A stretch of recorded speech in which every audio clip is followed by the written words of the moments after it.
Buenas tardes. Buenas tardes, saludos desde San Luis de la Paz. Qué gusto, José Luis.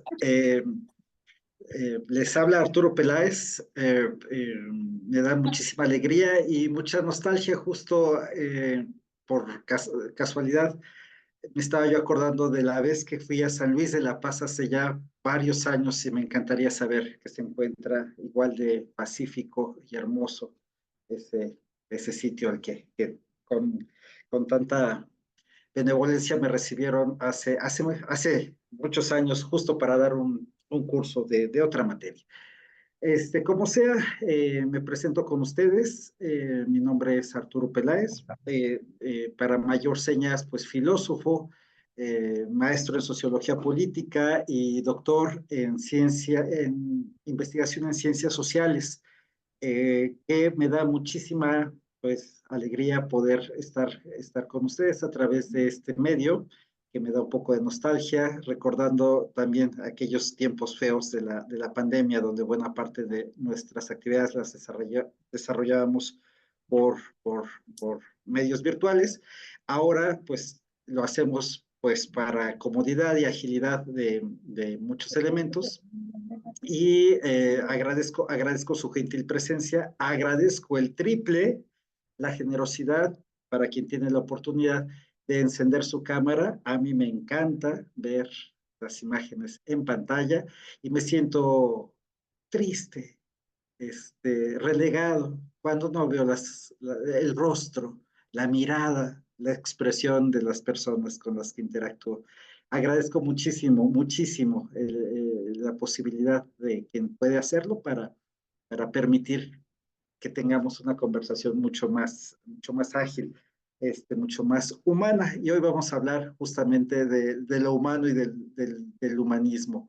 Eh, muchas gracias a ustedes, a Salvador, a Blanca, a Bianca, a Cristian, a Paco, y pues a las demás personas que también están haciendo el esfuerzo por conectarse. Muchas gracias. Pues vamos a sacar, colegas, provecho de este ratito de conversación que nos reúne el título seleccionado para esta ponencia de la filosofía como vanguardia de la política. Me voy a permitir, con el permiso de Araceli, que es nuestra anfitriona, de compartir unas láminas que preparé para ustedes, con la intención de hacer quizá un poco más digerible, más fácil, más amena la conversación. Ahí está, ya está. Eh, lo que engalana, digamos, o lo que recoge esta conversación es el humanismo político. Es un par de palabras que seguramente ustedes ya han escuchado en otros contextos, y que yo he tenido también alguna noticia del humanismo político, pero ahora preparando la conversación con ustedes, pues me fui hasta las raíces más profundas para que pudiera yo, pues, ofrecer alguna visión un poco más contemporánea y más útil para los trabajos que ustedes están desarrollando a través de estos procesos de capacitación. Así que, pues, arrancamos. Vamos a trabajar a partir de este objetivo general, que consiste en ofrecer a usted una serie de líneas de reflexión para asimilar en la coyuntura política mexicana contemporánea las raíces y los elementos que nos puede ofrecer la perspectiva humanista. Voy a arrancar con una primera confesión.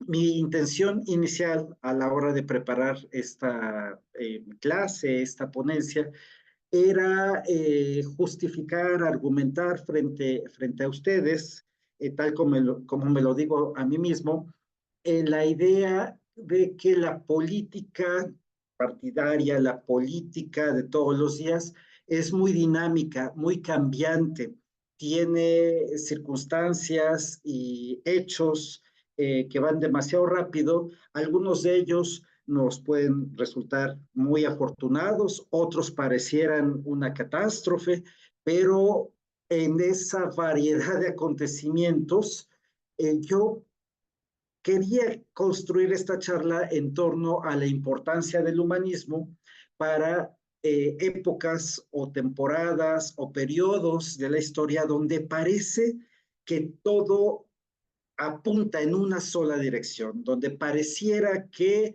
es difícil lograr un cambio, al menos desde la perspectiva en la que uno pudiera encontrarse. Y esa que es una inquietud estrictamente personal y que ustedes no tendrían por qué compartir, quiso inspirar la plática acerca de la importancia de las humanidades para contrarrestar o para reflexionar sobre la coyuntura. Pero, ¿qué creen? A la hora de pensármelo mejor y con más cuidado y ya leyendo todo el material que con mucho gusto he preparado para esta conversación, descubrí que desde los siglos muy antiguos, particularmente desde los siglos XIV y XV, casi pues vidas y vidas detrás de la conversación que hoy tenemos, ya desde entonces y un poquito más cerquita, a partir de un personaje del que les voy a hablar más adelante y que quizá tengan ustedes noticia, me refiero a Efraín González Luna, y me refiero específicamente a un texto que nos da el día de hoy, que son las conferencias y los discursos que este ilustre mexicano formuló entre 1939 y 1947. Pues ahí, desde el siglo XIII de la era común hasta tiempos contemporáneos, fíjense que estos pensadores, estos filósofos, eh, han insistido en que el humanismo nunca puede ser la excusa para evadirse de el compromiso con los sinsabores y con los sabores y con las condiciones de la vida cotidiana, con las exigencias de la política contemporánea. Muy precisamente ahí donde el escenario pudiera ser un poco complicado, allí es donde se reclama más la intervención del humanismo. Entonces, bueno, este es el objetivo general y estoy listo para presentarles el contenido de esta conversación. Vamos en la sesión de hoy, porque seguramente tienen noticia, que vamos a trabajar en 2 sesiones el día de hoy y si todo sale bien, espero, nos veremos también la próxima semana a la misma hora para eh, compartir la segunda parte de este taller en torno a la filosofía como vanguardia de la política. En la sesión de hoy específicamente tengo planteado el objetivo de describir ante ustedes las bases del pensamiento humanista para el análisis de la política como fenómeno humano. Dicho de una manera mucho más sencilla, vamos a trabajar hoy en entender por qué la filosofía tiene algo que decir en torno a la política. ¿Por qué específicamente el pensamiento humanista tiene algo que iluminar, que decir en torno a la política?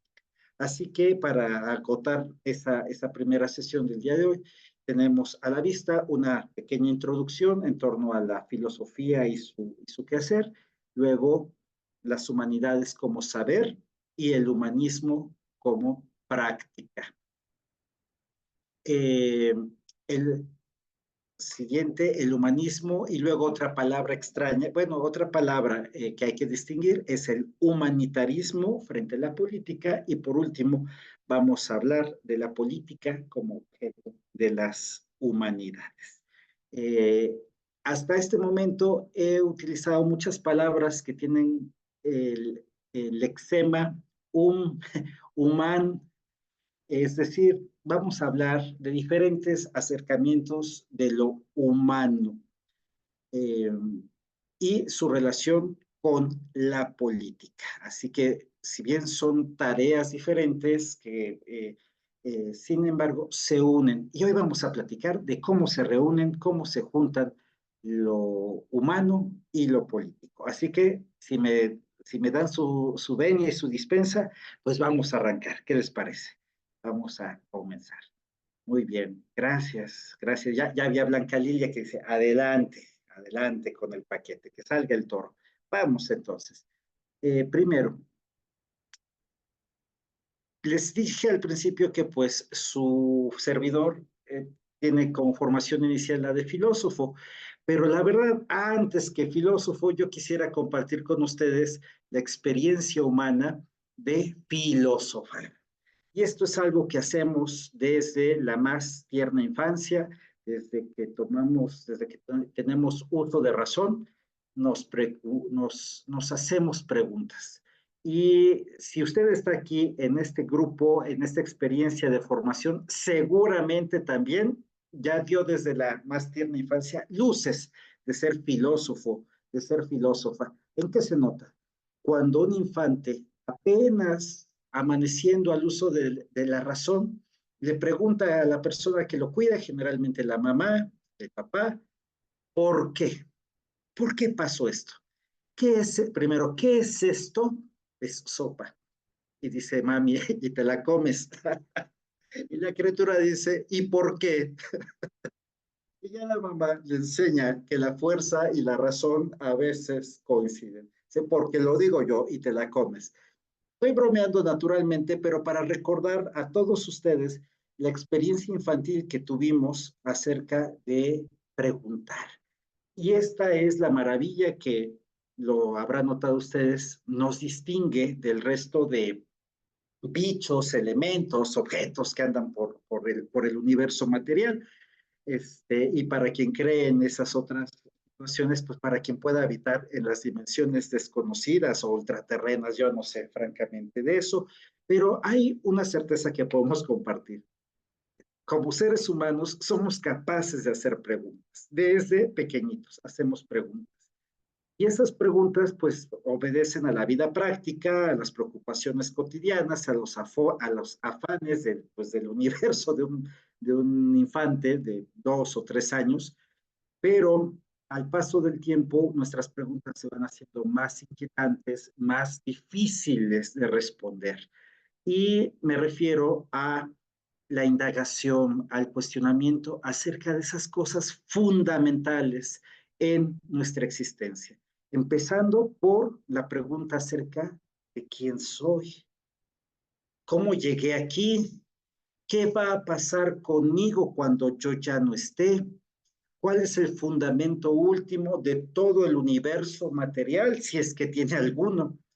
Advierten conmigo que son preguntas que a veces en la prisa de la vida cotidiana nos han dicho locos, nos han dicho extraños. ¿Por qué preguntas acerca del origen de la vida? ¿Por qué preguntas acerca de qué es la verdad? ¿Qué es lo bueno? ¿En qué se distingue la belleza de la fealdad? ¿Cómo puedo saber que mi comportamiento es correcto? Es más, ¿quién decide esa diferencia? Colegas, ¿verdad que son preguntas candentes, preguntas incómodas, preguntas cuya respuesta, francamente, puede depender el desarrollo de nuestra vida? No es algo que podamos resolver con, digo, ustedes, bueno, yo, yo que nací en el siglo pasado, no tenía acceso al Google y tantas herramientas de inteligencia artificial para buscar una pregunta. Pues colegas, incluso en estas épocas de tecnología tan avanzada, estas preguntas siguen sin una respuesta universalmente compartida por todas las personas. Y eso me parece muy bueno. El problema es que mientras tanto seguimos con la duda, con la incógnita, con el enigma acerca de estas preguntas fundamentales. ¿Cuáles son estas preguntas fundamentales? Para poner orden en nuestro apunte, si es que tienen la caridad de querer tomar alguna nota. Pregunta perenne, pregunta fundamental, pregunta que no se acaba, en torno al ser humano. ¿Quién es el ser humano? ¿De qué está hecho? ¿Cuál es su naturaleza? ¿Qué cosas es capaz de realizar? ¿De qué depende la valoración de su conducta moralmente señalada? ¿Qué lo hace bueno o malo? ¿Cómo conoce? ¿Cómo quiere? ¿De qué es capaz de hacer? Siguiente pregunta. La pregunta por el mundo. vamos a decir mundo como una manera rápida de referirnos al universo material. ¿De qué está hecho? ¿Cuál es su origen, su fundamento? ¿Hay alguna causa que haya sido responsable de este mundo, de esto que yo veo, que observo? ¿Hay algún orden o es una relación completamente azarosa la que explicaría el funcionamiento de este universo material en el que estoy, pues, inmerso o inmersa? Siguiente pregunta. La pregunta por el destino final, por la vida ultraterrena, si es que la hay, por la remuneración, si es que la hay, por la relación de ese destino o de ese desenlace con la libertad de la persona que por algunos años, 70, para algunos 80, para los más robustos, dice un texto bíblico muy antiguo. Son preguntas que nos inquietan porque no tenemos una respuesta. La pregunta entonces por el escenario ultraterreno. La pregunta por eso que en todas las civilizaciones se ha denominado lo divino, lo eterno, lo inmutable, lo que sea el principio y origen de lo que hay, o no lo sea, es decir, la pregunta por la trascendencia. Estas preguntas, para no irme muy lejos, son las que nos mantienen con la inteligencia inquieta y que, pues desde que el ser humano es ser humano, son parte de la condición humana. Así que primera conclusión en esta introducción. El ser humano es capaz, se distingue de los demás entes en su entorno porque es capaz de hacerse preguntas. Y la formulación sistemática de esas preguntas y el intento por responderlas a la altura de las exigencias de esa inteligencia es la labor de la filosofía. Entonces, con ustedes, la filosofía al alcance. Esto que hemos hecho, amigos, amigas, durante tantos años, durante nuestra vida, es filosofar, es averiguar con las herramientas de nuestra inteligencia cuál es el fundamento de las cosas que nos rodean, de los temas que nos preocupan. Y entre ellas, claro que sí, ya sé lo que están pensando. También vamos a hacer preguntas incómodas acerca del fundamento, por ejemplo, de la ley, de las instituciones, de los procedimientos electorales, de los partidos políticos, de la distribución del poder, de las reformas legislativas, de la representación social de las personas a través de instituciones. Colegas, esos asuntos que son de interés básico para quien participa o milita en una asociación política o tal cual en un partido político, son preguntas filosóficas. Si usted llama al radio para hacerle una pregunta a algún político o alguna política, pues le va a contestar como político o como política, rapidito y de buen modo. Pero si usted hace una pregunta profunda que no se pueda responder con un sí o con un no, si usted hace una pregunta donde interroga a todo esto, ¿cuál es el fundamento del sistema político mexicano? Si usted pregunta, ¿cuál es el sentido de la justicia? Difícilmente una persona dedicada a la política le va a dar una respuesta profunda, honda. Le va a dar, eso sí, una respuesta política, una respuesta rapidita y de buen modo para salir del paso. Pero la pregunta fundamental persiste. Y para eso está la filosofía. Por eso a mí me da mucha alegría saber que ustedes hayan tenido interés en que exploremos juntos durante este ratito cómo se relaciona la filosofía con la política. Dicho lo anterior, entonces ahora sí, ya entramos en el terreno de ese mundo de la filosofía que en una época determinada recibió el nombre de el humanismo. Así que agárrense. Ahí vamos a jugar un trabalenguas porque van a ver venir muchas palabras muy cercanas entre sí, pero que tienen pues un elemento particular que hoy vamos a aprender, si me permiten, si me dan la oportunidad de acompañar estos momentos de su atención. A ver, seguramente usted ya ha oído la palabra humanismo. Nos suena a humano, ¿no? A estudio de lo humano. Pero esta palabra tiene un origen todavía más antiguo. Ya les he dicho que desde que hacemos preguntas ya somos filósofos de alguna manera. Pero en la marcha de las civilizaciones me refiero a aquellas civilizaciones de las que tenemos mayor y más antigua noticia, como es la civilización griega y la civilización romana. En aquella época pues tenían sus propios idiomas y también ya empezaban a tratar de estructurar, de poner orden en estas preocupaciones en torno a las preguntas perennes. Dios, hombre, mundo. Estos asuntos ya habían sido desarrollados y desarrollaron un vocabulario especial para pensar en estos asuntos. Primera palabra que vamos a anotar en nuestra mente o en nuestra libreta o en nuestro recuerdo. Humanitas. Tenemos noticia de un ilustre orador latino de nombre Cicerón, al que se le atribuye haber construido el significado de la humanitas. Ahí lo tienen en pantalla. Así se escribe con H. Y esa humanitas era un conjunto de saberes o de asuntos relacionados con lo humano. Pero les voy a decir que Cicerón no se inventó ese significado. Él lo único que hizo fue recuperar ya una serie de experiencias de otros pueblos o de otras latitudes para interrogarse sobre las cosas relacionadas con el ser humano. Y aquí tienen a la vista dos palabras.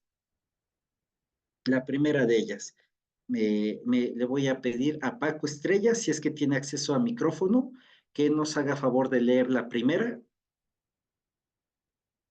Si le es posible, Paco. ¿Me Súper. escucha? Sí, perfecto. Eh, Leo lo que es humanismo. La palabra, dice humanitas y luego hay una palabra rara en la llave. Paideia. Perfecto, muy bien. Paco, ¿usted tiene noticia, ha escuchado qué es la paideia? No. Cuando se enferman las criaturas y las llevan al médico, ¿sabe a qué especialista llevan a esa criatura? Con el pediatra. Exacto, pues ahí tiene, Paco. Esa es la raíz de la paideia, vinculada con la paidiatría, el cuidado de los niños. La paideia es el cuidado de las personas menores, de los infantes. Y es este arte que desarrollaban los griegos, ya desde la época de los griegos, colegas, les estoy hablando aproximadamente del siglo noveno antes de la era común. ¿No? Y ya desde entonces tenemos vestigio de que a los griegos les interesaba el cuidado de las personas menores, porque entonces, como ahora, sabemos que, ahora sí que, aunque suene a comercial, el destino de una nación depende de sus niños y de sus niñas. La paideia era el cuidado inicial, la formación, la instrucción primordial en los primeros años de vida de los niños y de las niñas. Esa era la paideia. Entonces, Cicerón se fijó en que los griegos trabajaban ya con esta palabra, con esta actividad de darle cuidado intelectual a los niños. Y luego tenemos abajo otra palabra. Esta quizás sea más eh, eh, conocida. Le voy a suplicar a Bianca, si tiene oportunidad de encender su micrófono, de leerla. Filantropía. Muchas gracias, muchas gracias. No lleva acento porque la estoy transliterando del griego, pero en castellano la usamos así, tal como Bianca la acaba de mencionar. Filantropía. Bianca, ¿y en la vida cotidiana usted ha oído hablar de qué es la filantropía? Sí, bueno, yo la relaciono mucho a cuando tú tienes esa, pues todos los defensores de derechos humanos que se Ujú, dedican a ayudar a una causa como ujú, sería ayudar a los animales, ujú, a los niños, a la tercera edad, ujú. es un Exacto. filántropo, ¿no? Un filántropo. Todos estos ejemplos que acaba usted de dar, Bianca, me recuerdan pues a las conductas de benevolencia, de cuidado que un ser humano da a otro ser humano. Y eso coincide con la raíz etimológica de la filantropía, que es amor a otros seres humanos, cuidado, reverencia, aprecio, cura, cuidado a otras personas, a otros seres humanos. Y entonces así es que se empezó a construir el significado de humanitas latino, que se ha traducido como humanismo. Fíjense que la palabra humanismo es más cercana. Yo les voy a confesar, nada más ya porque ya les agarré confianza, pero yo tenía mucha claridad que el humanismo pues venía desde el siglo XIII y XIV, ¿no? Era más bien un movimiento literario del que voy a hablar enseguida, pero fue hasta el siglo XIX, en 1808, que este ilustre pedagogo de nombre Friedrich Niethammer desarrolló este concepto para unir la condición de cuidado de los niños con el amor a los seres humanos. Y como errar es humano, voy a aprovechar para ponerle aquí una E que me faltaba al nombre de don Federico o Friedrich Nietzsche Hammer.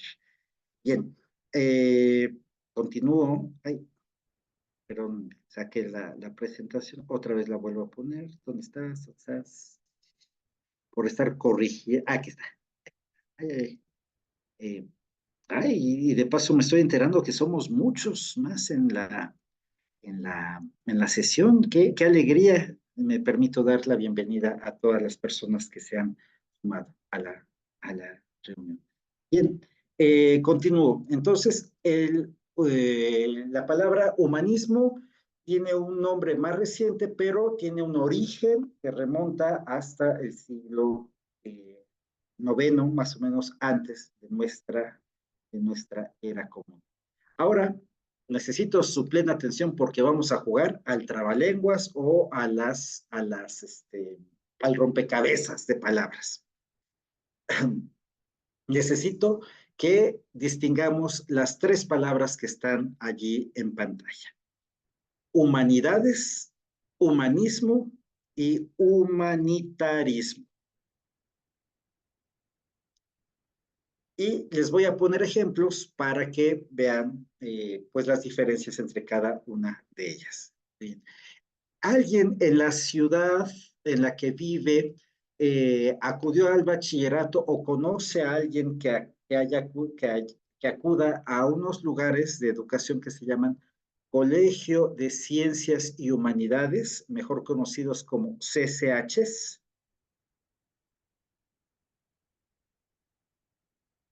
Alguien me deja saber con su manita, alguien, ándele, Blanca Lilia.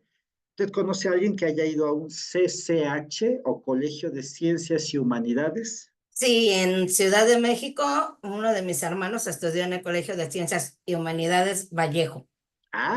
Y conozco ese plantel, fíjese, Sí. y sigue impecable, Sí, con sus rejas amarillas, muy lindas. Eh, Le pregunto, cuando usted oía el nombre de la escuela de su hermano, ¿qué se imaginaba que aprendían en un lugar que se llama Colegio de Ciencias y Humanidades?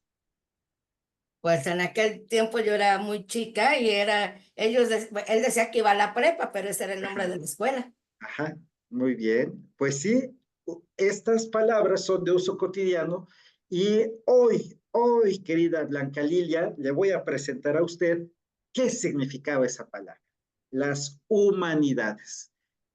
Las humanidades son, desde el siglo XIII, no quisiera detenerme mucho, pero es que está muy buena la historia, casi tirándole a chisme. En el siglo XIII de la era común, algunos sabios de la corte imperial bizantina, ustedes quizás sepan que el pueblo romano fue evolucionando y se partieron en dos secciones, generalmente por envidias, por mezquindad y por arreglos bajo del agua y algunos coronados con la sangre de inocentes. Este, el imperio se dividió en dos partes, la parte oriental con sede en Roma y la parte occidental con sede en Bizancio. En la parte oriental empezó a hablarse más el griego, en la parte occidental se empezó o se hablaba más la lengua de los romanos, que es el latín, pero después empezaron a combinar con otros pueblos circunvecinos llamados bárbaros, así llamados por los romanos, y se empezó a desdibujar el uso del idioma latín, mientras que los griegos siempre fueron más elegantes, más cuidadosos, más cultos, más sofisticados. Pues he aquí que en el siglo XIII, problemas políticos internos, incluso allá del lado del Imperio Romano Oriental, con capital en Bizancio, y donde hablaban el griego, todos estos elegantes, pues que me expulsan a varios personajes sabios, eh, como Pletón, como Crisoloras, dos personajes sabios de su época que fueron a dar por problemas políticos a Florencia. E instalados en Florencia, que Florencia no es, ahora sí que no es lo que ahora es, que es pues una ciudad muy turística. Florencia en el siglo XIII y XIV de esta era una república. No existía Italia, lo que existían eran reinos o repúblicas organizadas a partir de los vestigios que habían quedado del Imperio Romano. Y era Florencia una ciudad muy próspera, muy rica, pero muy ignorante. Y entonces, no hay mejor lugar para recibir a un maestro allí donde hay sed de aprender. Y estos personajes griegos que llegaron exiliados a Florencia, de pronto empezaron a mostrarle a todas a las cortes, tampoco piensen que fue masiva la cosa, empezaron a mostrar los prodigios de la sabiduría oriental y empezaron a mostrarles la importancia de recuperar a los grandes filósofos griegos. Y ya para entonces, en el siglo XIII, decir Platón, decir Aristóteles, ya era una cosa muy antigua, mucho más antigua que la que podemos decir nosotros. Digo, menos antigua que la que podemos decir nosotros, pero ya era antigua para ellos. Y así como un milagro de la cultura, como muchos prodigios de esa naturaleza han pasado, Florencia, sobre todo bajo el cobijo, el financiamiento de la famosa familia Medici o Medicis, empezando por Cosimo y terminando por Lorenzo, eh, dieron mucho dinero para traer a más maestros griegos para que recuperaran el uso del griego y del latín y que se trajeran los libros antiguos de los filósofos y se tradujeran o se aprendieran directamente en estas lenguas, en griego y en latín, y los discursos de los antiguos pensadores latinos. Y entonces, colegas, empezó una fiebre por aprender todas esas sabidurías antiguas, sobre todo griegas y latinas, pero también árabes, la recuperación de la astronomía y del desarrollo matemático de los árabes fue una fiebre que irradió benignamente de Florencia al resto de Europa. Y así tenemos a la vista personajes muy famosos, solamente pues quisiera yo mencionarlos para que no se quede como un cuentito.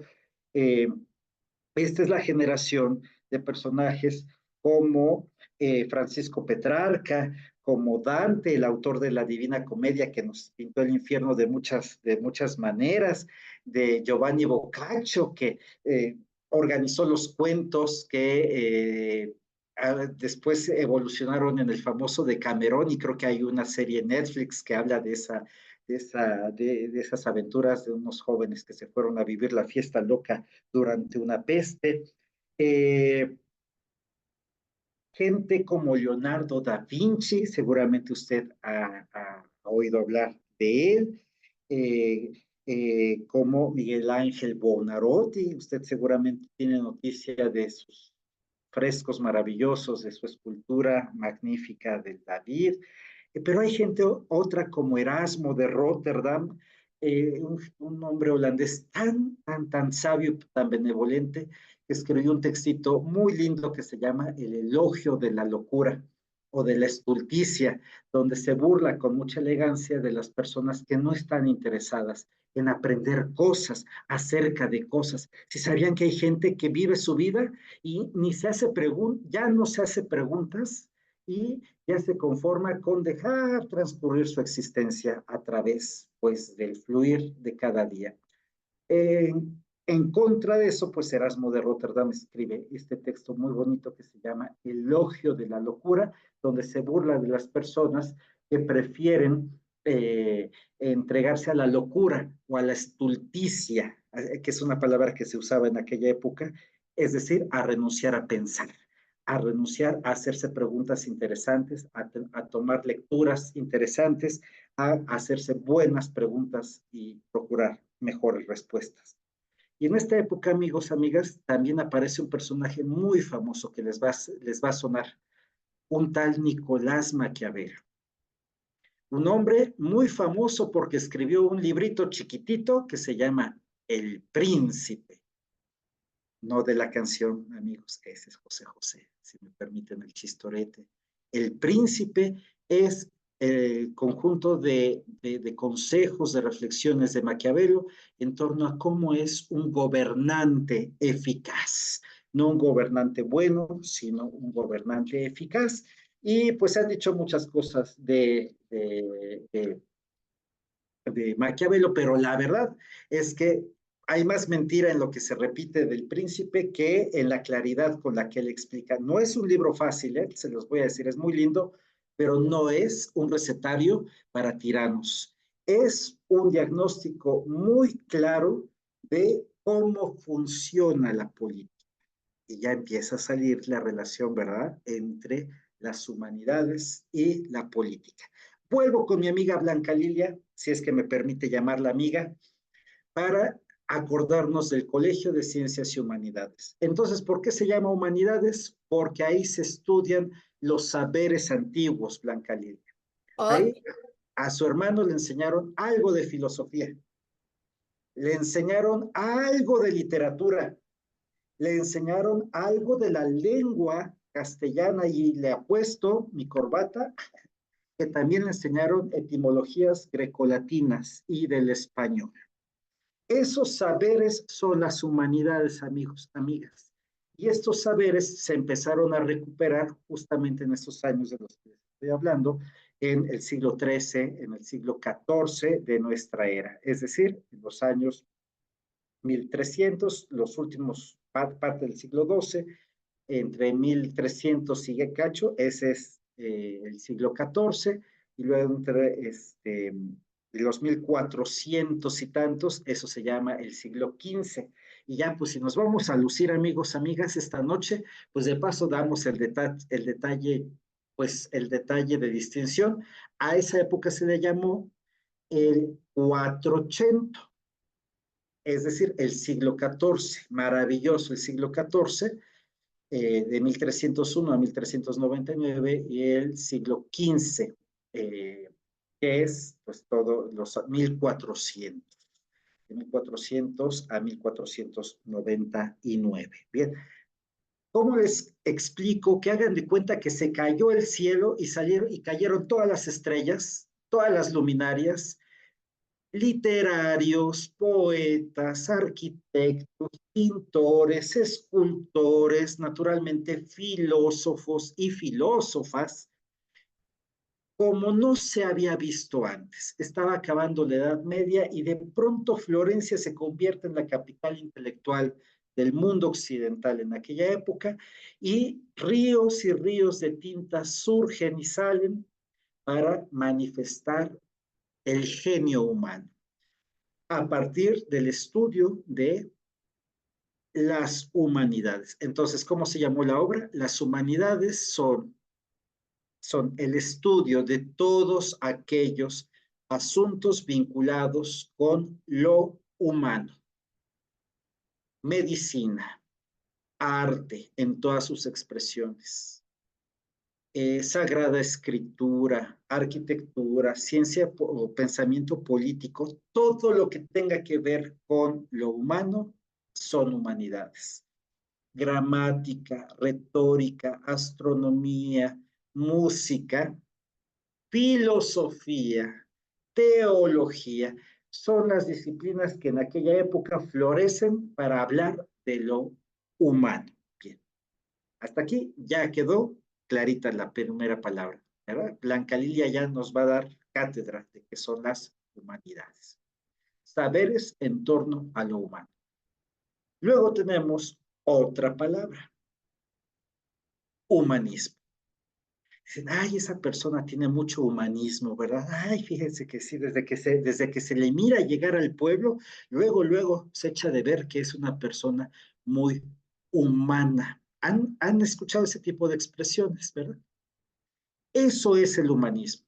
El humanismo, desde el siglo XIV del que le estoy hablando, se convierte primero en una moda intelectual, en una moda de leer libros sobre, muy elegantes, sobre griego y sobre latín, pero poco a poco el humanismo se va convirtiendo en una etiqueta que sirve para mostrar a una persona buena, a una persona correcta, a una persona interesada en otras personas.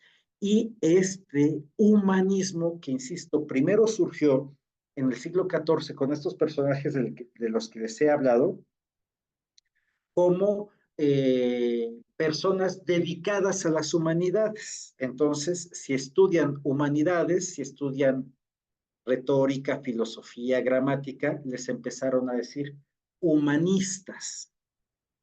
Pero con el paso de los siglos, el humanismo ya dejó de ser un club de sabios, como era en el siglo XIV, con Petrarca, con Dante, con Coluccio Salutati, con Alberti, con Leonardo da Vinci. A ellos les llamaban los humanistas, vinculados con la época cultural que vino enseguida, que se llamó el Renacimiento. El humanismo, amigos, ya dejó de ser una palabra para nombrar a esa gente sabia. Y a lo largo de los siglos, sobre todo del siglo XIX, XX y lo que llevamos el XXI, el humanismo se ha convertido en una manera de nombrar a personas interesadas en comportarse como personas humanas. Fíjense,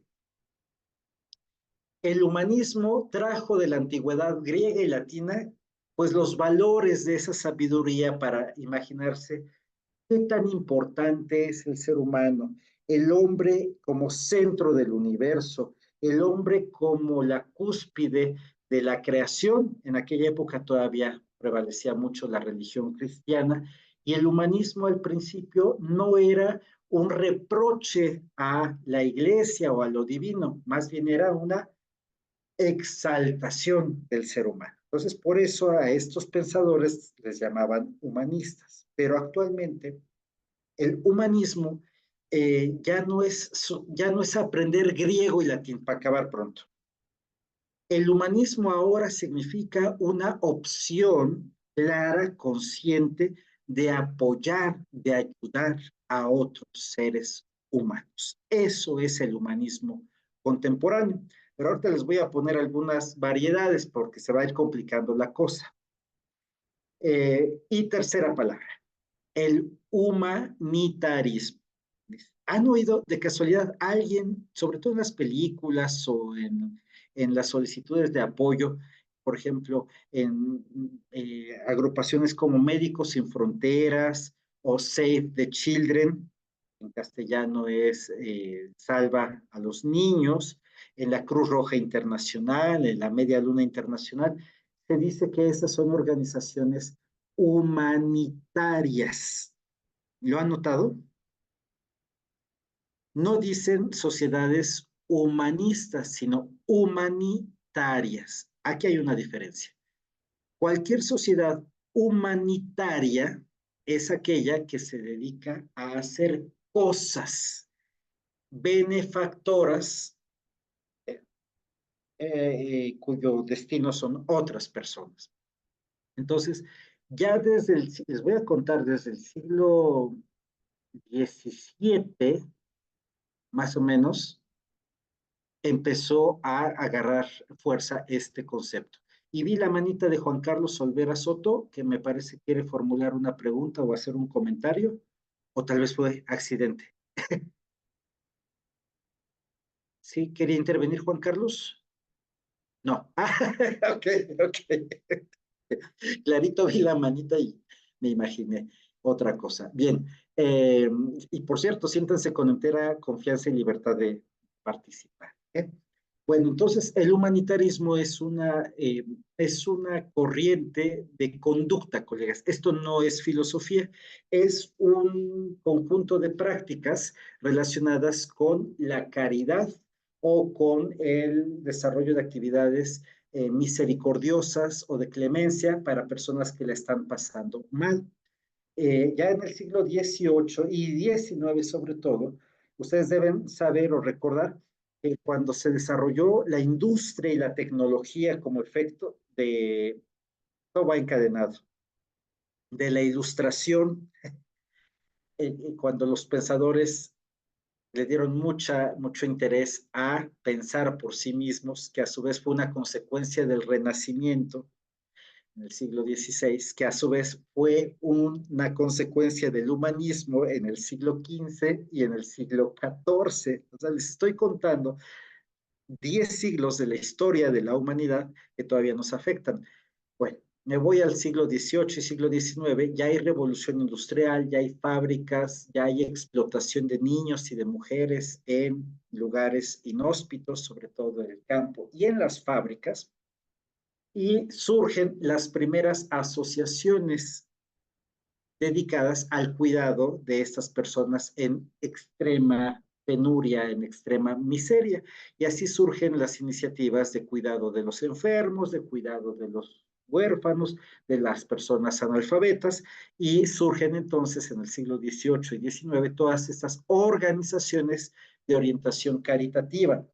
La mayor parte de ellas tenía un signo, sobre todo cristiano, y algunas órdenes religiosas emprendieron pues, la causa de apoyar que sea a los enfermos, que sea a los leprosos, que sea a las mujeres abandonadas, que sea a los niños huérfanos, que sea a los obreros expulsados a la delincuencia en Turín. Estoy pensando en los salesianos, por ejemplo, y así muchísimos ejemplos.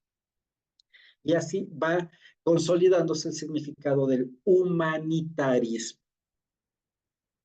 Entonces, recapitulando, tenemos estas tres palabras: humanidades como saberes en torno a lo humano, literatura, libros, poesías; humanismo como una actitud de comportarse con dignidad y valores conforme a la propia naturaleza humana; y el humanitarismo, que es la expresión benevolente de apoyo, de caridad, de cuidado, de asistencia, de solidaridad a otras personas humanas.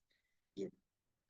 Y que con estos elementos vamos a hacer una pequeña distinción, nada más porque aquí este curso ya se volvió elegante. Vamos a ir hasta las últimas consecuencias de estos conceptos. Vamos a distinguir, para que a nadie le quede duda, entre humanismo y el humanitarismo. Hace rato les advertí que iba a haber algunas desviaciones. El humanismo, en principio, es una posición optimista. Es una postura que cree en el ser humano. Desde Leonardo da Vinci, me voy a adelantar un poquito para que vean han visto esta famosísima imagen del ser humano renacentista, la expresión del optimismo de las personas en torno al ser humano colocado como centro del universo. Al paso de los siglos después, este entusiasmo lo va a llevar incluso a olvidarse de lo divino. Ese es, como dijeran, esa es otra historia. Cuando hablamos de humanismo, hablamos de hablar bien del ser humano, de pensar que el ser humano lo puede todo, lo sabe todo, es capaz de crecer, de desarrollar, de hacer preguntas interesantes, de explorar el universo, de controlar a la naturaleza. Oigan, pero no se les hace que es como que demasiado echado para adelante, como que está, que es una concepción del ser humano demasiado optimista.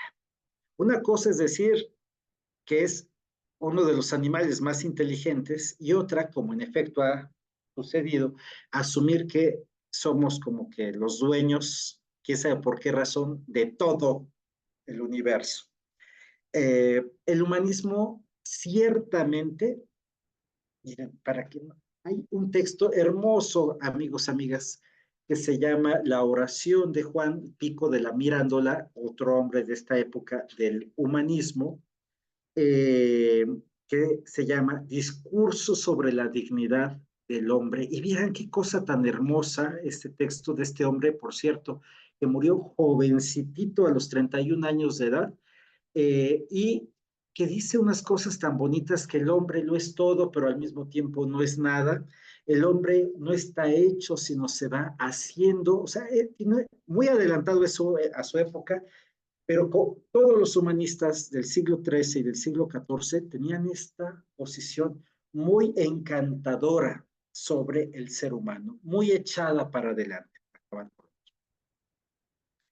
Pero usted que ha vivido la historia conmigo, sabe que después del entusiasmo de que yo soy Juan y lo puedo todo y a mí nada me detiene, y yo soy el rey de la historia, yo cambio el país y yo cambio mi vida y yo soy mero, mero, viene la decepción y el fracaso. El ser humano desde el siglo XIV fue creciendo, creciendo, creciendo, evolucionando en técnica, en ciencia, en bienestar, en industria.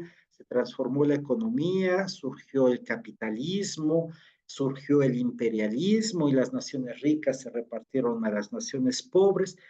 Y en medio les estoy contando un montón de tragedias humanas provocadas por este entusiasmo de quienes dicen, puedo, quiero, tengo, lo merezco y lo voy a hacer, porque no hay límites.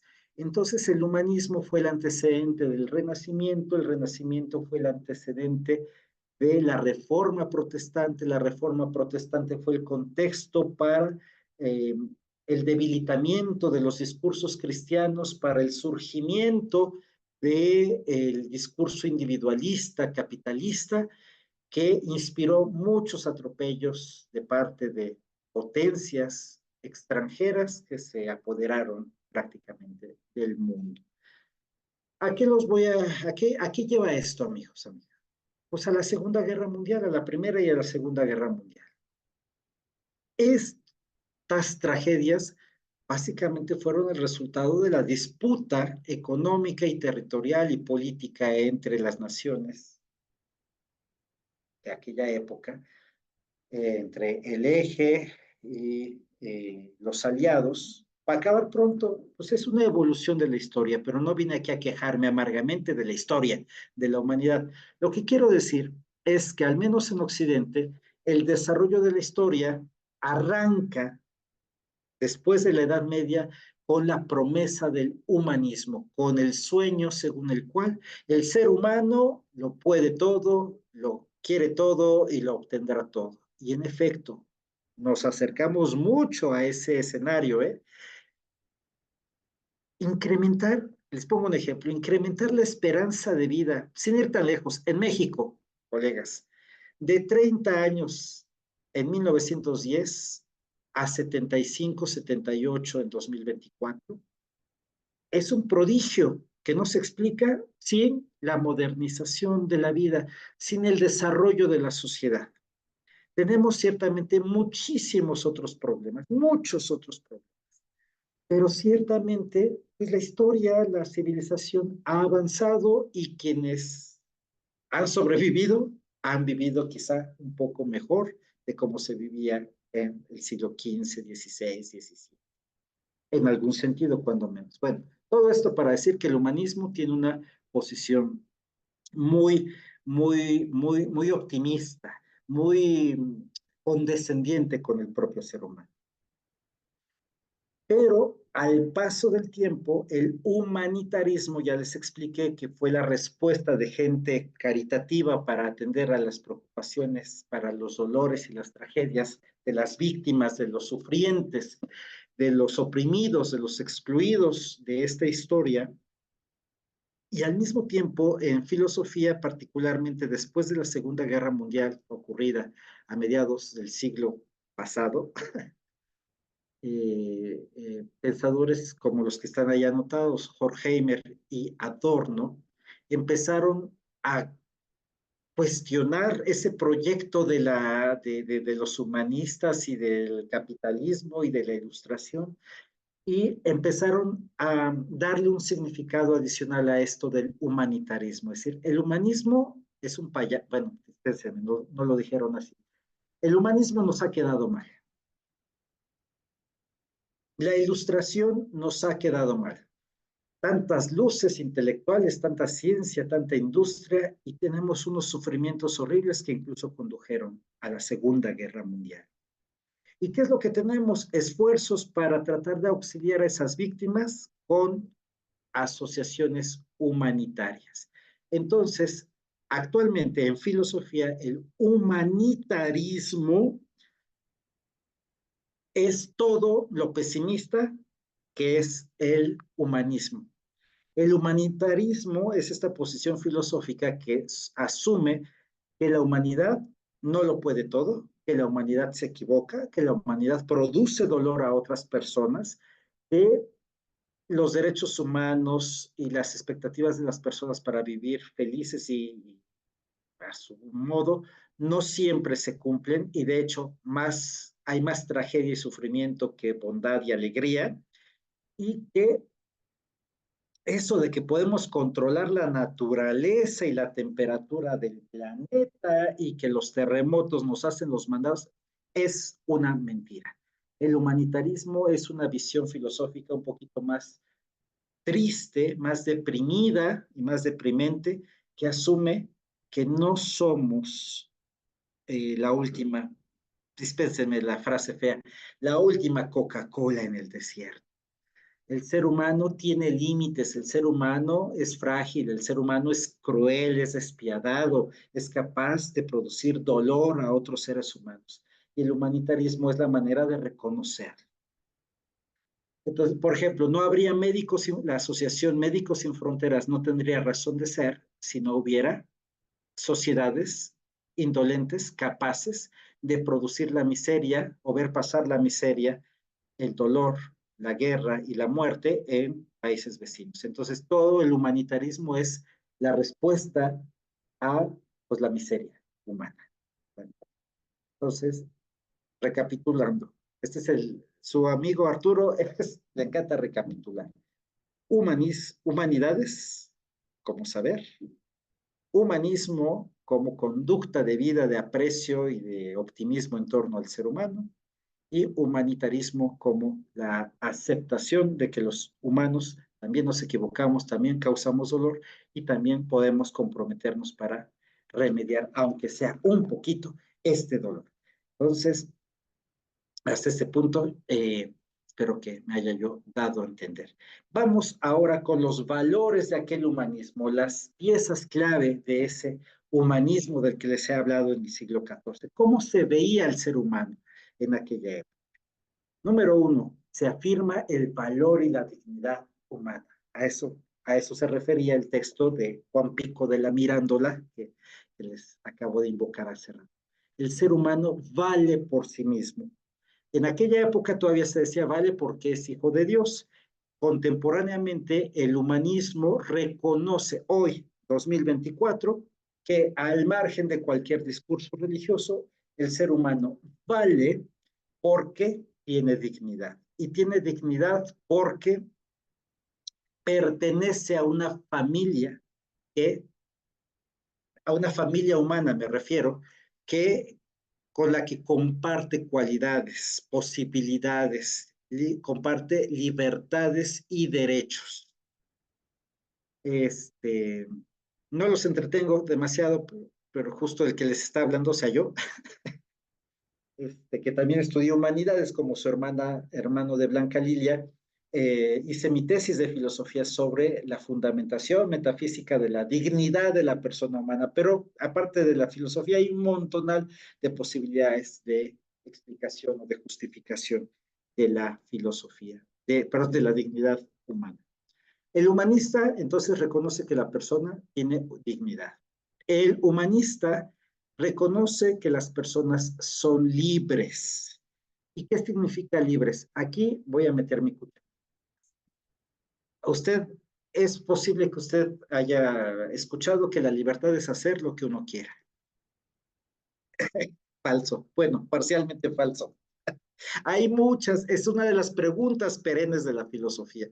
Y como yo soy filósofo, pues ya medio he rasguñado algunas de esas respuestas, pero es un tema infinito. Mi humilde opinión, la posición que yo quisiera compartir con ustedes es que la libertad, sabiendo que hay tantas definiciones de la libertad, es una cualidad de la voluntad, que es, por cierto, una facultad, una propiedad inherente a la condición humana, que te permite elegir.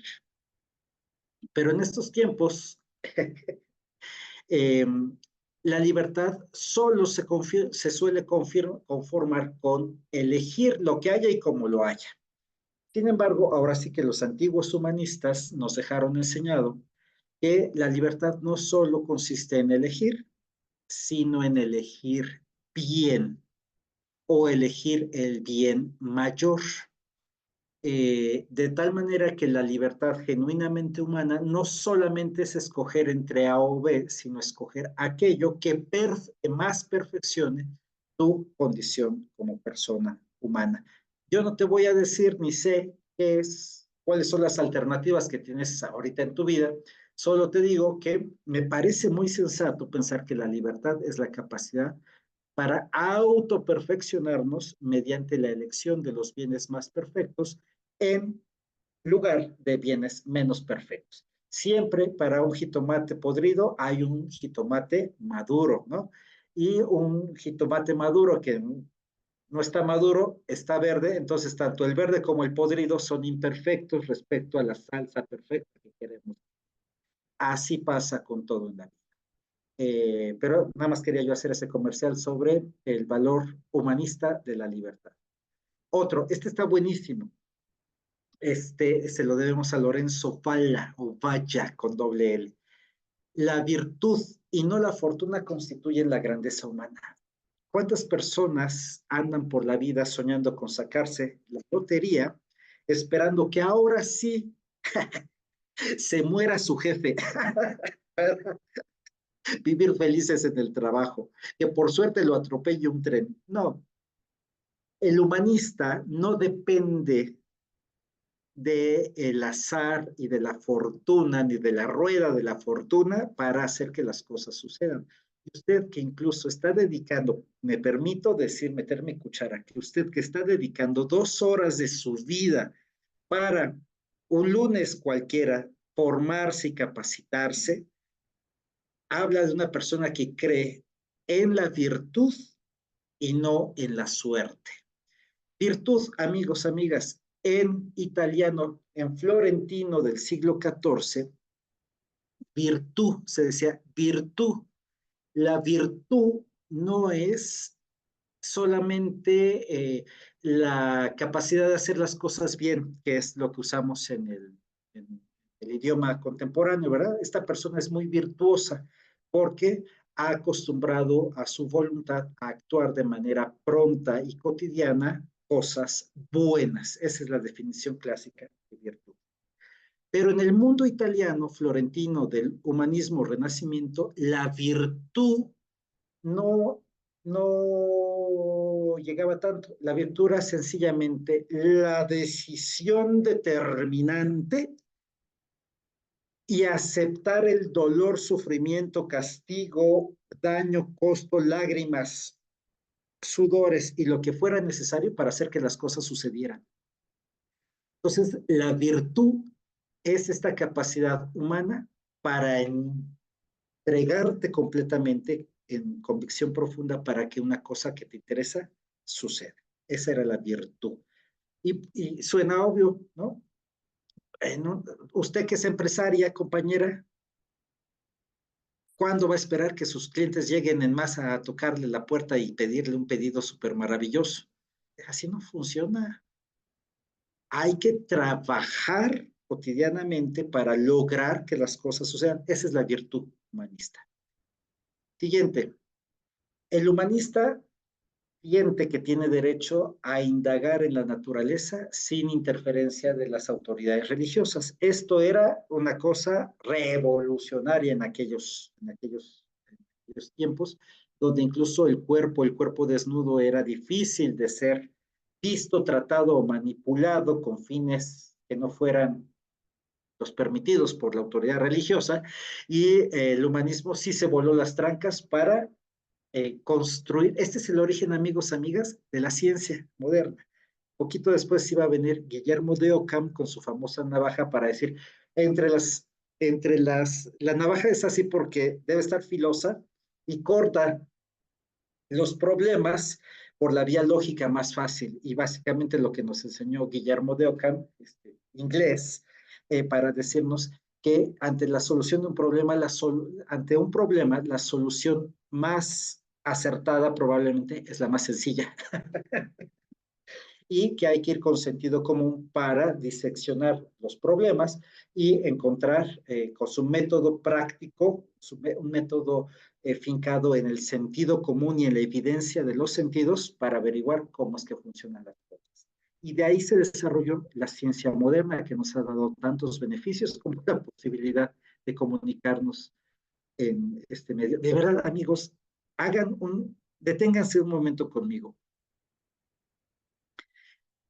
Hagan la imaginación de pensar que están en Florencia del siglo XIV, que están con mi amigo Juan Pico de la Mirándola, que está haciendo su discurso a la dignidad humana, y que le pudieran informar que vienen del futuro, de un año 2024 en el que las personas son capaces de conversar simultáneamente, aunque estén separados a cientos de kilómetros de distancia, y que están conversando sobre las maravillas del humanismo renacimiento en el siglo XIV.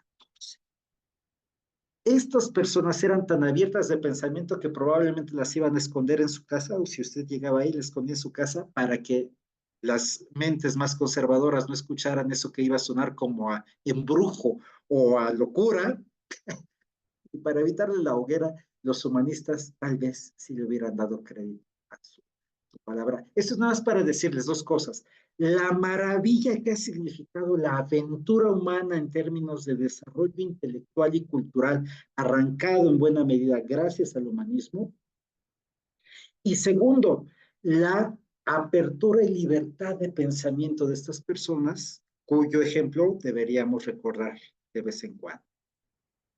Último, la visión humanista de la vida es preferentemente estética.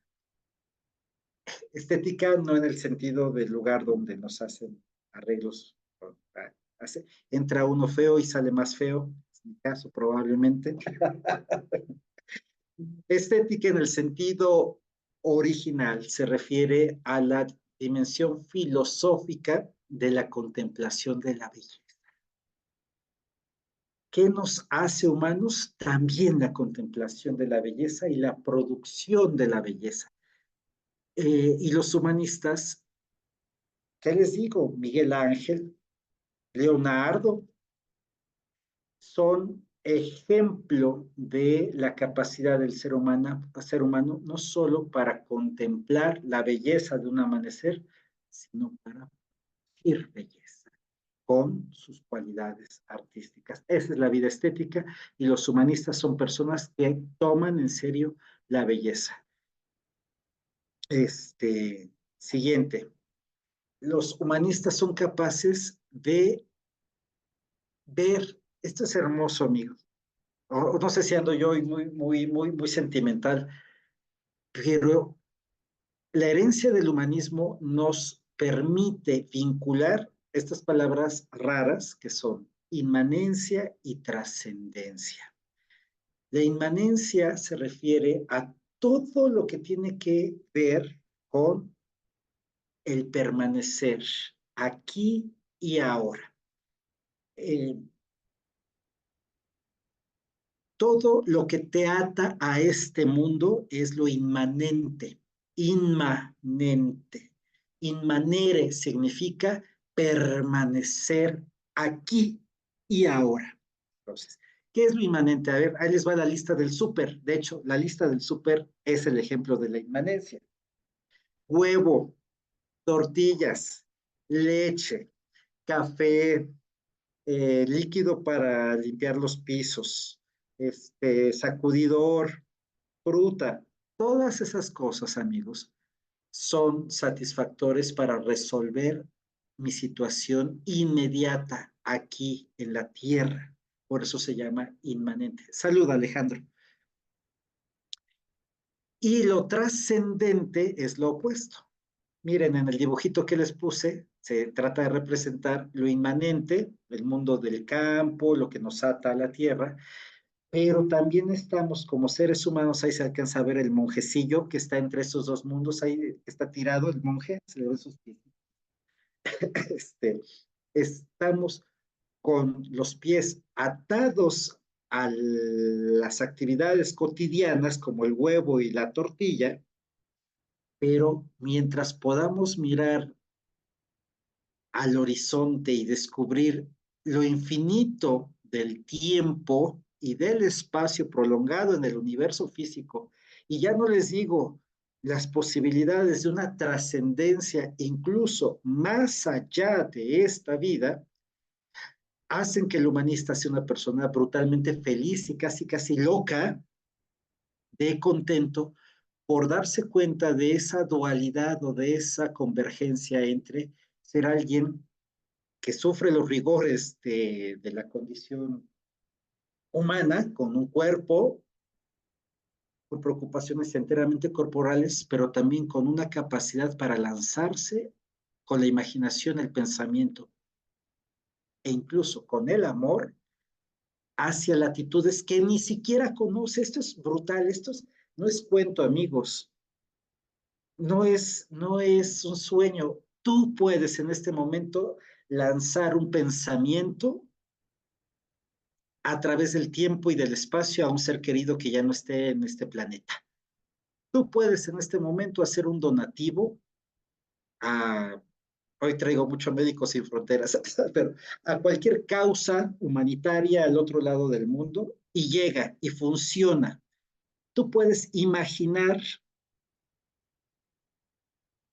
el universo a 10 millones de años luz de nuestra condición en la Tierra y tu imaginación es válida porque tu inteligencia lo permite. Esta es la maravilla del ser humano y el humanismo nos hizo recordar esa posición. Así que cuando yo diga humanistas, ustedes piensen en todas esas personas que desde el siglo XIII, XIV, XV, incluso XVI, incluso XVII, se empeñaron en hablar bien del ser humano, en tratar de entender al ser humano. Y por ello les pongo, bueno, aquí se los pongo, el ejemplito de Manuel Kant, que es un filósofo del siglo XVIII, que miren qué cosa tan hermosa dejó dicha. El humanista está con los pies en la tierra, pero con la mirada al infinito. el cielo estrellado sobre mí y la ley moral en mí. Este es el ser humano humanista. Alguien que puede ver el infinito, que puede contemplar los valores, que puede apostar por valores fundamentales, pero que también es capaz de ir a las profundidades infinitas de su propio ser, el infinito exterior y el infinito interior. Puedo contemplar esa infinidad. Regreso con los valores, me faltaba el humanismo, este es muy importante para usted que está en esta charla. El humanismo no es nada más ponerse a tocar el arpa y cantar canciones florentinas. El humanismo exige un compromiso civil y laico. Tomen ustedes en cuenta que el humanismo surgió entre las élites de la sociedad florentina, acomodada, interesada en los asuntos de la República Florentina, y entonces los humanistas eran gente de la política, gente interesada en entender y en participar en la vida política. Además de la literatura, de la filología, que es el estudio de las lenguas, además de la ética, ellos se preocupaban por la historia, por la política y la economía. De hecho, la próxima sesión vamos a hablar de las venas que nutren con humanismo a la literatura, a la historia y a otras disciplinas. Sigo adelante. Entonces, hasta aquí que nadie se equivoque, las hermosas 25 personas que están aquí conectadas, que no se vayan a hacer una idea equivocada, no pongan palabras en mi boca que no he dicho. El humanismo no es escaparse de la realidad y ponerse a tocar el arpa, no es ponerse a leer, estaría muy bien, ¿no? Que todos nos pongamos a aprender griego y latín. El humanismo no se conforma únicamente con hacer dibujitos o ponernos a ver caer pelusa del techo de nuestra casa pensando en la inmortalidad del cangrejo.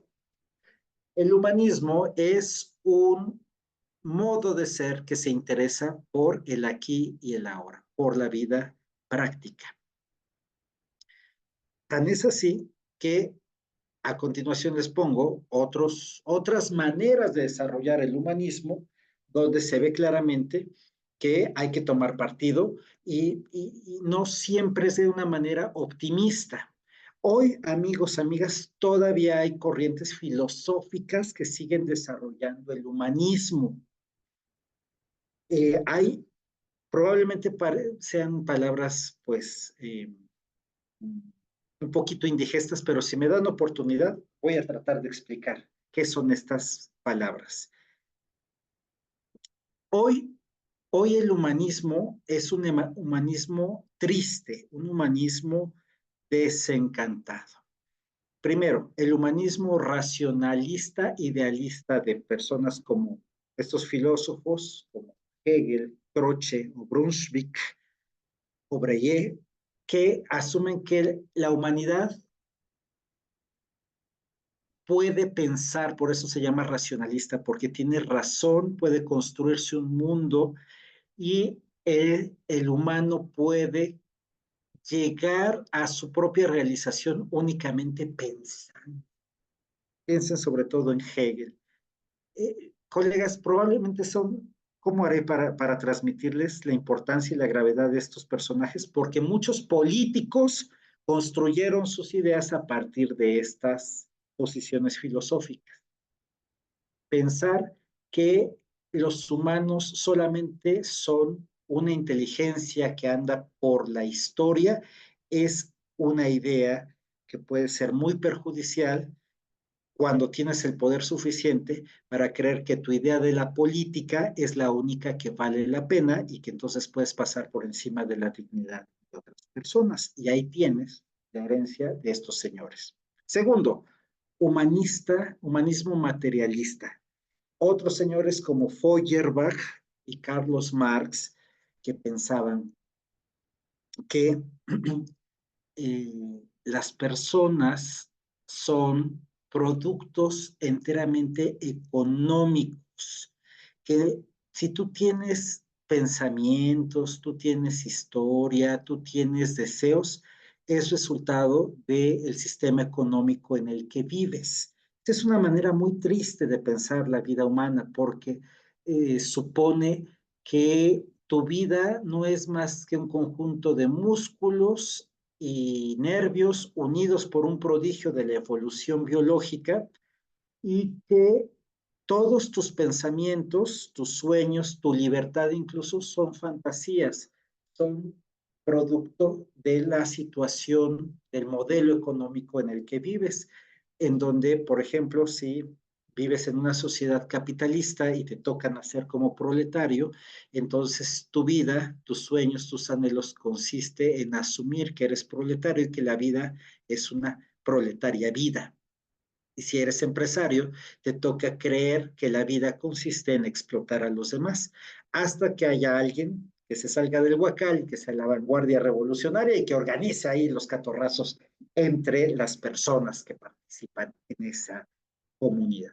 Como sea, es una visión, a mi modo de ver, muy limitada del ser humano, porque nos roba la posibilidad de fundamentar nuestra existencia en cosas que no sean materiales. No sé, yo no puedo renunciar a la lista del supermercado, seguramente tú tampoco. Tenemos los pies atados en la tierra, pero eso no nos obliga a renunciar a cualquier posibilidad de trascendencia, trascendencia moral, trascendencia estética, trascendencia religiosa, trascendencia humana, incluso trascendencia cósmica, si me apuras, a través del estudio de la física. Así que esto es por lo que hace el humanismo materialista. El humanismo antihumanístico, esta es una posición todavía más triste, pero que se entiende perfectamente. Friedrich Nietzsche tenía una visión muy, muy decepcionada de lo que es el humanismo y suponía que pues el trabajo del hombre es vencer la imbecilidad animal para convertirse en un ser potente capaz de no necesitar de la moral, no necesitar de su conciencia, no necesitar de los demás para asumir su propia libertad. En la opinión de Nietzsche, somos, fíjense qué triste, somos esclavos de la moral porque la moral nos impide atrevernos a ser nosotros mismos. Y el humanista clásico le dirá, ay, compadre, pues, ¿y quién eres? ¿Quién eres? ¿Quién eres? Sí, sí, eres alguien que piensa, alguien que odia la religión y tal, y que odia las instituciones, pero compañero, antes que ti ya había gente amargada y después de ti seguirá habiendo y francamente tú y tus ideas pues son síntoma de una sociedad triste y muy enojada, pero hoy yo vine a esta conversación con ustedes para hablar de las potestades de lo humano y decirles que vale la pena seguir creyendo en lo humano. Hay otro humanismo que es el existencialista, este es no tan severo, no tan dramático, y es un humanismo que acepta que nuestra vida está sometida a muchos vaivenes, a muchas contingencias y que vale la pena ser buena persona, ser humano, a pesar de esas contingencias, aunque no tengamos claridad sobre todo lo que va a pasar. Una evolución de este humanismo existencialista es Jean-Paul Sartre, este filósofo francés, que decía que el existencialismo es un humanismo, y fíjense qué bonita, bueno, qué manera tan simpática de razonar. Decía, no es que sea yo ateo, es que no necesito confiarme en Dios para resolver mi vida.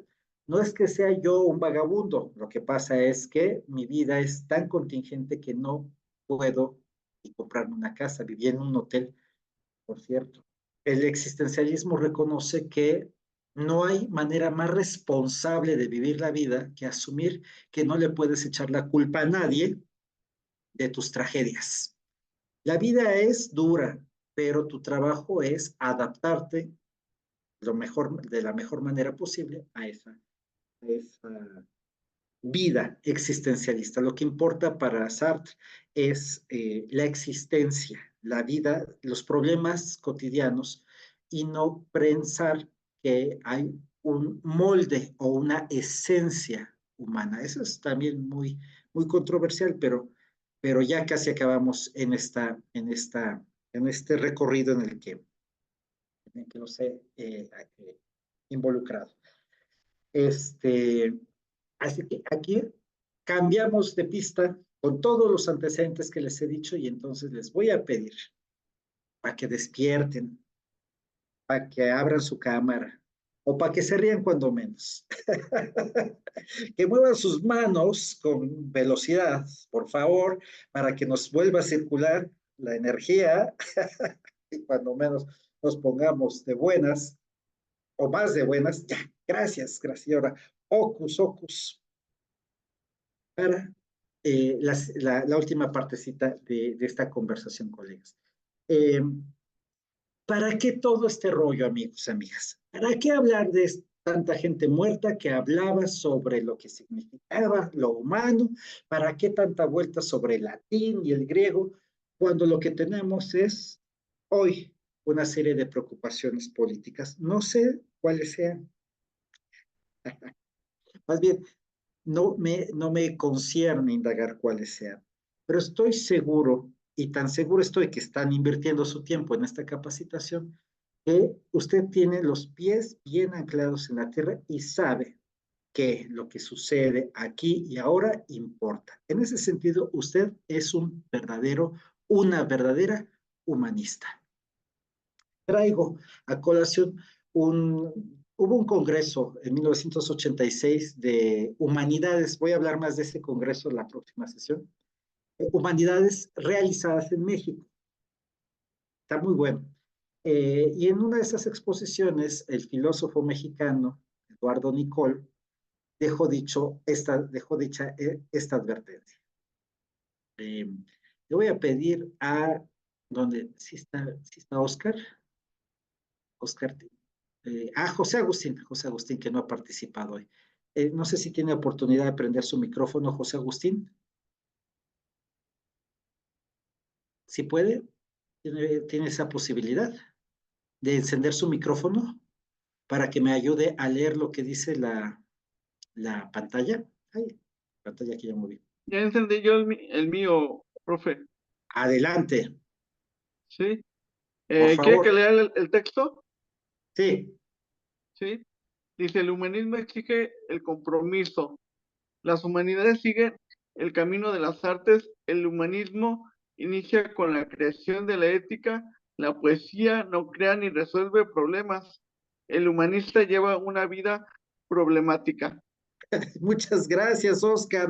Se lo aprecio mucho, pero está de susto esa frase.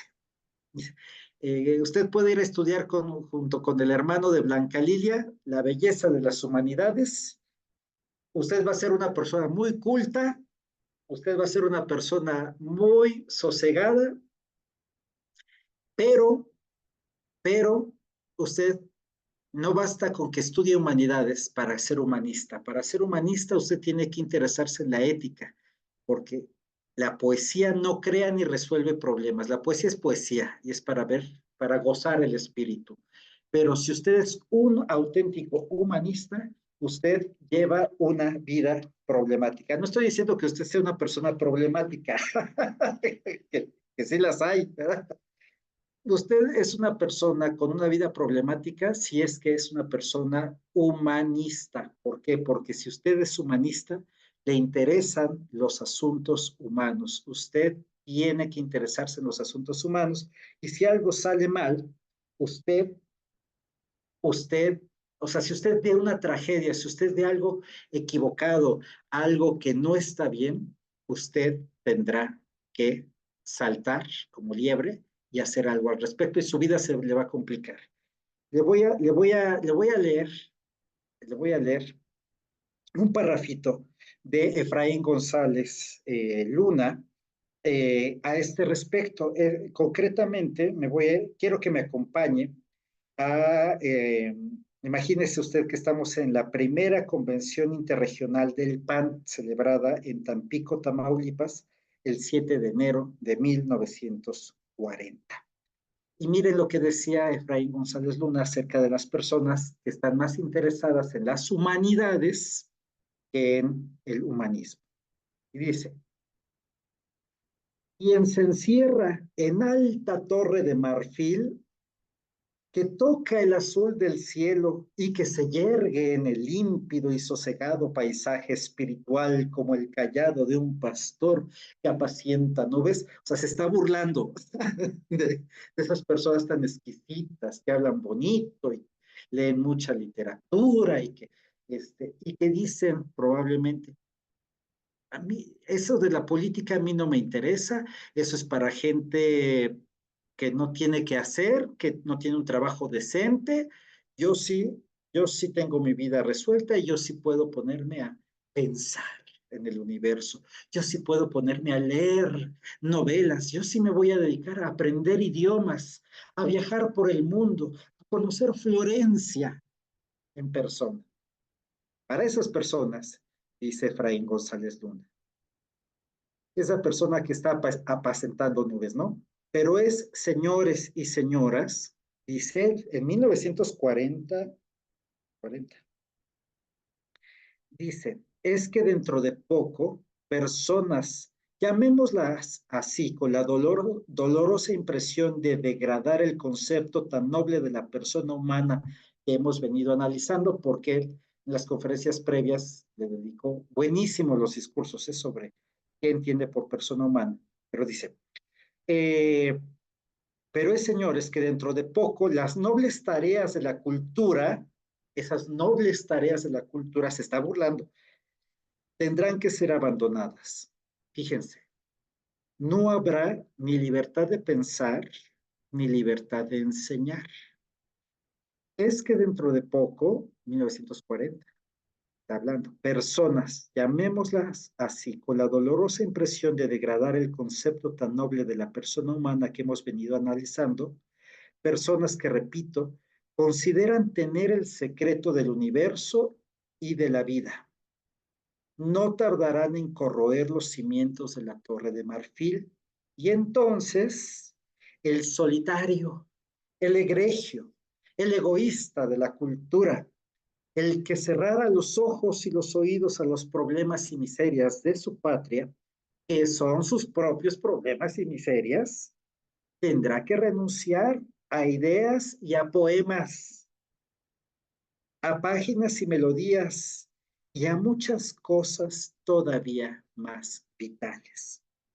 Al derrumbarse la torre, la oruga docta se estrellará merecidamente contra el suelo que será, perdonen la palabra, pedestal de imbéciles. Cito textualmente a Efraín González Luna, el 7 de enero de 1940. ¿Cuál es la enseñanza que nos da esta breve alocución? Que formarse está bien, aprender cultura y literatura y ser como los humanistas del siglo XIV está bien, pero ni siquiera ellos en aquella época se desentendieron de sus piecitos en la tierra y de participar activamente en la política. Entonces estamos en condiciones de ir aterrizando nuestra conversación para acercarnos a la pregunta, ¿qué le aporta este humanismo del que hemos platicado a la política? Y la respuesta para acabar prontamente es el humanismo político. Así, música de ¿cómo se llaman? Las piezas, batacas del tambor, música de suspenso con ustedes, el humanismo político. Vamos a desgranar este concepto.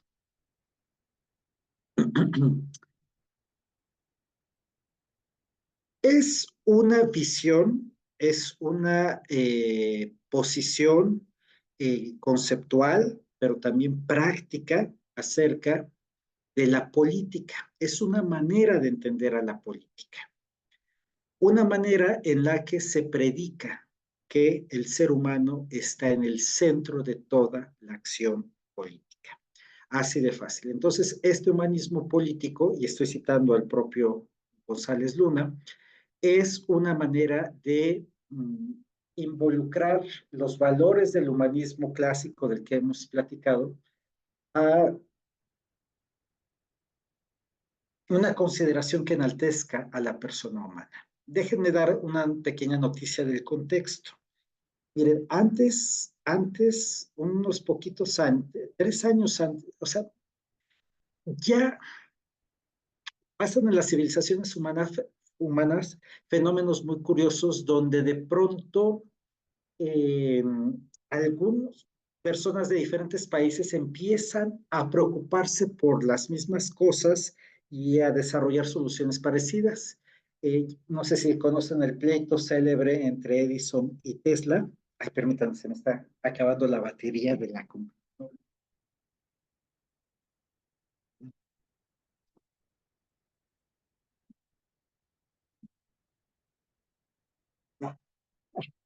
Invoqué a esos inventores de la electricidad y me estaban quitando el flujo.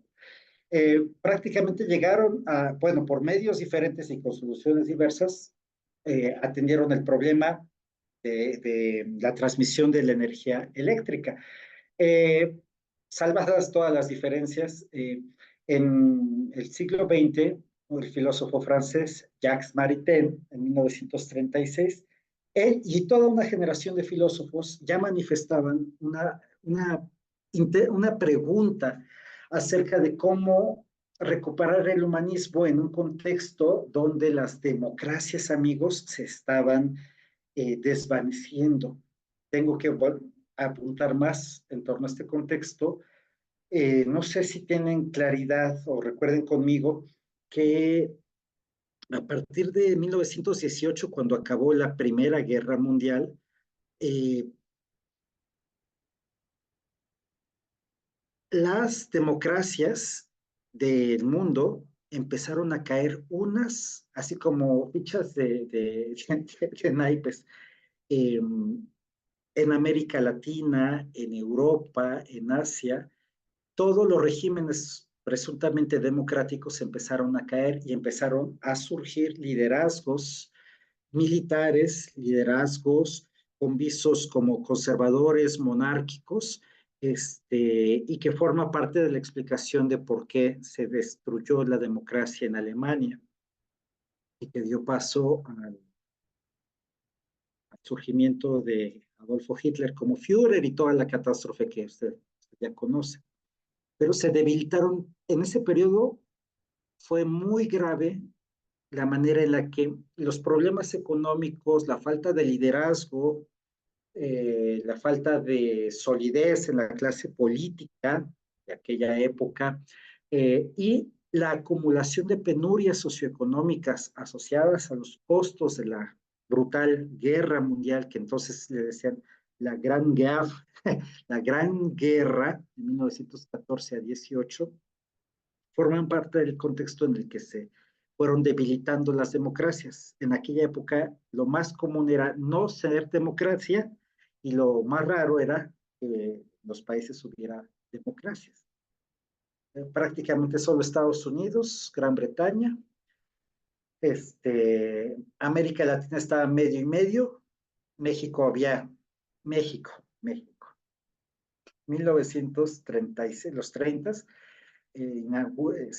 está inaugurando el gobierno de Lázaro Cárdenas desde 1934, va a durar hasta el 40, pero no era exactamente, dispénsenme, hablo con libertad política, espero tenerla, no era exactamente un régimen democrático, no, ni se podía esperar que así fuera si no era parte del proceso de evolución de los regímenes post-revolucionarios que tenían algunas cualidades, pero la democracia era un proyecto en aquella época todavía muy prematuro para vivirse en nuestro país. Y en ese contexto, mientras Jacques Maritain en Francia está hablando de la necesidad de recuperar una democracia orientada en el individuo, en la persona, en México la generación de Efraín González Luna y de Manuel Gómez Morín y de todos las personas que profesionalmente acompañaron la observación de la época que les tocó vivir y que los llevó a la fundación del Partido Acción Nacional en 1939, y que yo no tendría que contarle, usted ya tiene mucha claridad seguramente de estos datos, convergen en la en el interés de recuperar lo humano en la política. Amigos, amigas, en esos años, la política en México y en el mundo era vista como una sucia actividad que desarrollan las personas mezquinas que se disputan el poder. Mientras que los bienes sociales, las razones para vivir en una sociedad, parecían diluirse.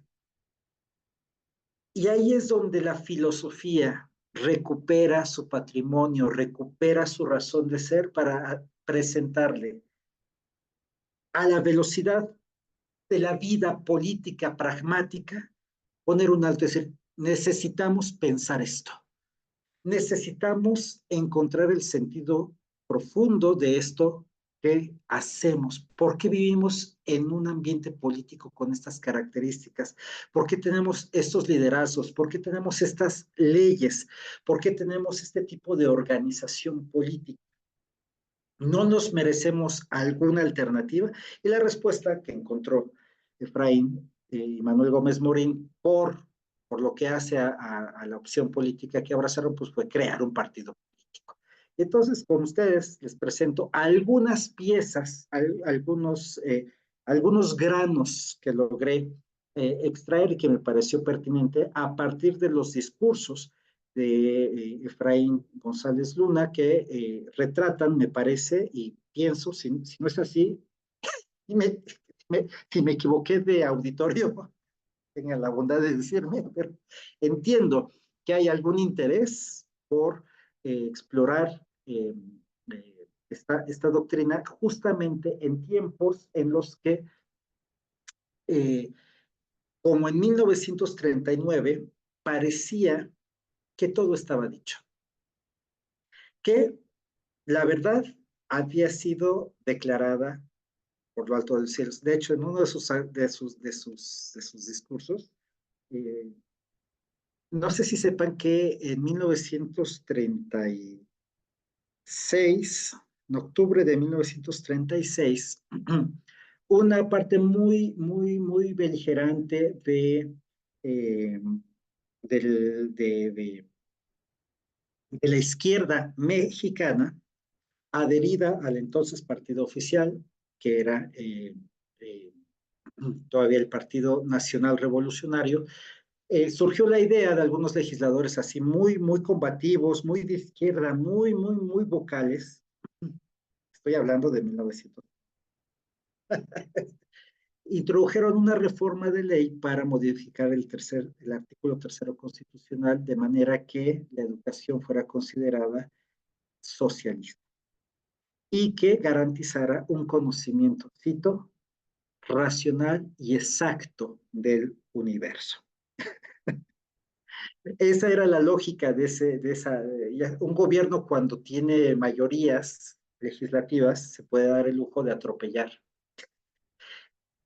o de imponer su cosmovisión. Estoy hablando del gobierno de Lázaro Cárdenas del Río.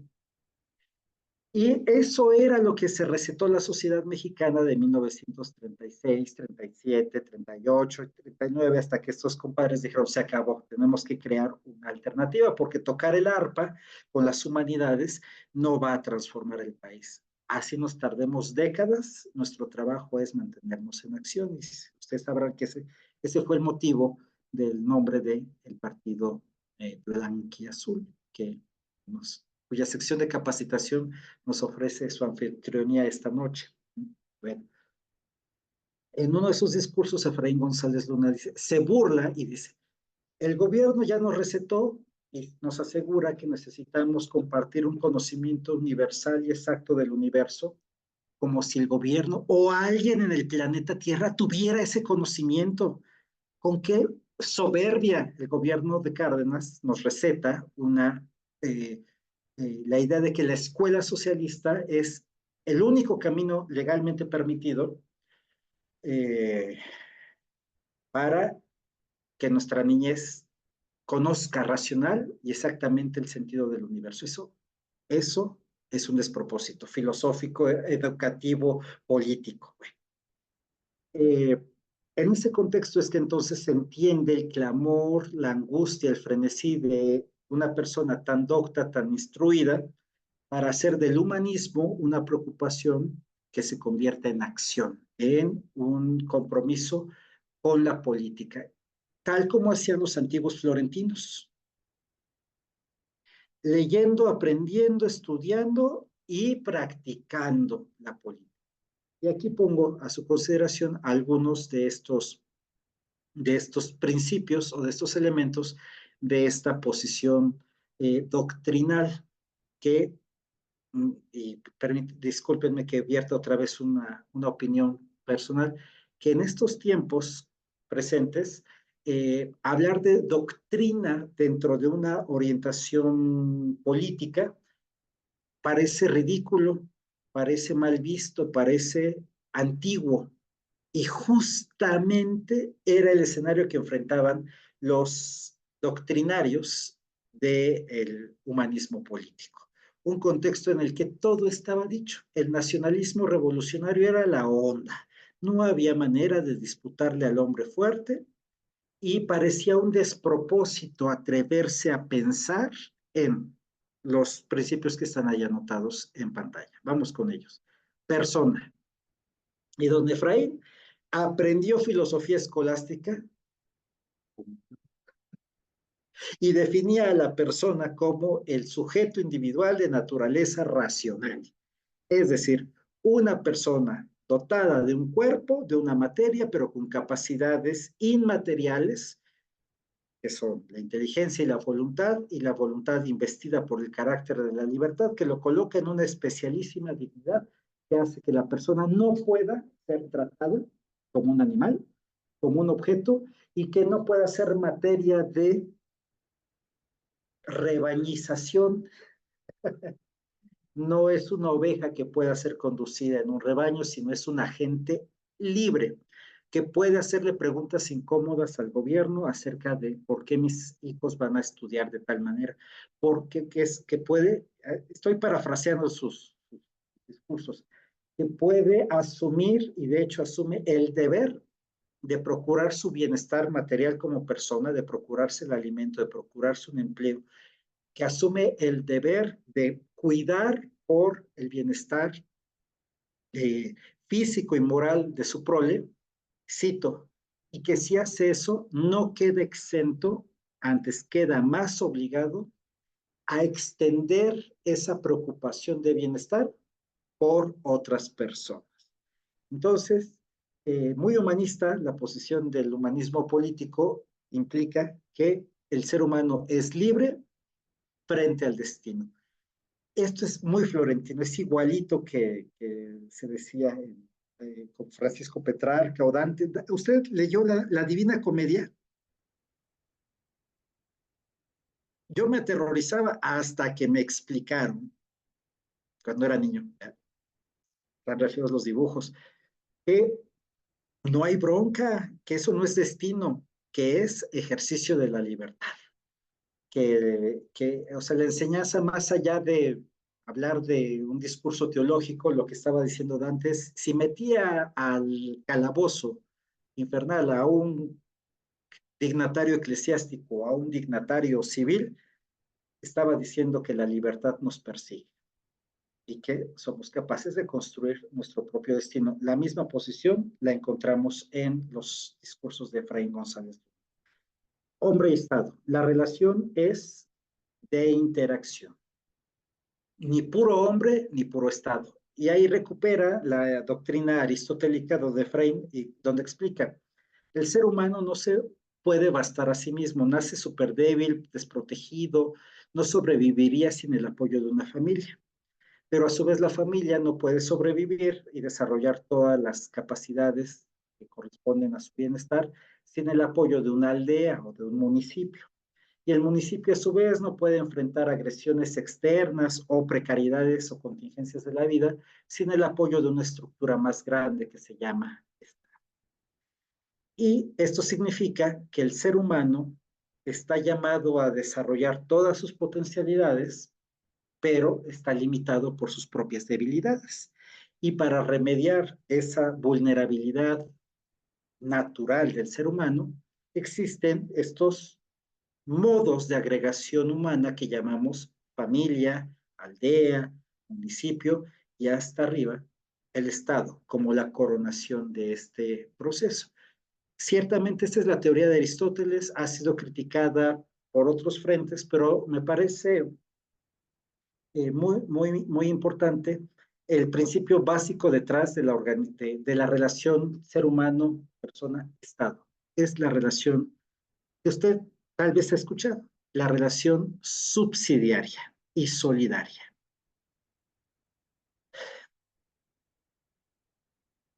La subsidiariedad, así planteada, significa que el que puede menos, tiene menos y sabe menos, es apoyado porque el que sabe más, puede más y tiene más, mientras el primero no puede hacerlo por sí mismo. ¿Verdad que ya lo sabía, ya lo había escuchado por ahí? Pero la relación social es así, es subsidiaria. Nuestra familia nos ayuda mientras no podemos hacerlo.